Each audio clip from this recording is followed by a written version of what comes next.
Chicken കറി recipe. ഒരു easy chicken കറി recipe എങ്ങനെ prepare ചെയ്യാൻ നമുക്ക് നോക്കാം. നമ്മൾ ആയതിന് അടുത്തൊരു കുക്കർ വെച്ചിട്ടുണ്ട്. ഇനി നമ്മൾ അതിനകത്തേക്ക് കുറച്ച് ഓയിൽ ഒഴിച്ചിട്ട് ഇവിടെ ഞാനെല്ലാം കട്ടി വെച്ച് ഞാൻ കാണിച്ചു തരാം.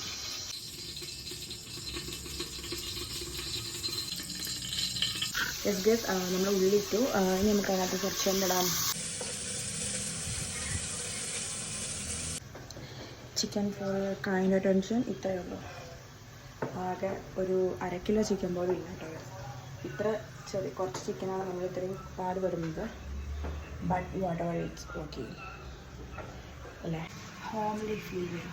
സോ നമ്മൾ അതുകൂടെ ആഡ് ചെയ്തിട്ട് time for flipping.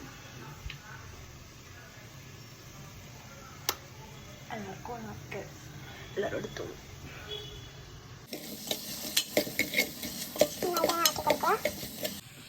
Now it's time to add chicken. നമ്മൾ ചിക്കൻ ആഡ് ചെയ്യാൻ പോകണം. കുറച്ച് ചിക്കനുള്ളൂ. അതിട്ട് നമ്മൾ വീണ്ടും ചിക്കൻ കണ്ടോ, ആകെ 2-3 കഷ്ണമേ ഉള്ളൂ. ഞങ്ങൾക്ക് 3 ആൾക്ക് കഴിക്കാനുള്ള ചിക്കനേ ഉള്ളൂ. ഓക്കെ, ക്യാമറ വയ്ക്കാൻ പ്രോപ്പറായിട്ട് സ്റ്റാൻഡ് ആയതുകൊണ്ട് നമുക്ക് കയ്യിലെടുത്തും അവിടെയും കൂടി വെച്ചും പറയണം കേട്ടോ. എന്തായാലും നിങ്ങൾ അഡ്ജസ്റ്റ് ചെയ്യുമെന്ന് വിചാരിക്കുന്നു. ഇനി നമുക്കതിൽ കുറച്ച് കറിവേപ്പിലയും കുറച്ച് മല്ലിച്ചപ്പും വേണമെങ്കിൽ ഇപ്പോൾ ഇടാം, അല്ലെങ്കിൽ കുക്കർ 2 വിസിൽ അടുപ്പിച്ചിട്ട് അതിന് ശേഷം ഇടാം. അതൊക്കെ നിങ്ങളുടെ വിഷയമാണ്. അപ്പോൾ പിന്നെ വീണ്ടും വലിയൊരു മസാലേൻ്റെ പൊടികൾ കുറവുണ്ടെങ്കിൽ അത് ആഡ് ചെയ്യാം. അപ്പോൾ ഇനി ഞാൻ ചിക്കനായിട്ട് കാണിക്കാം. 2 കുക്കർ 2 വിസിൽ അടിക്കണം. അപ്പോൾ ഫസ്റ്റ് ഞാൻ ലിഡ് ക്ലോസ് ചെയ്യാൻ പോകണം കേട്ടോ.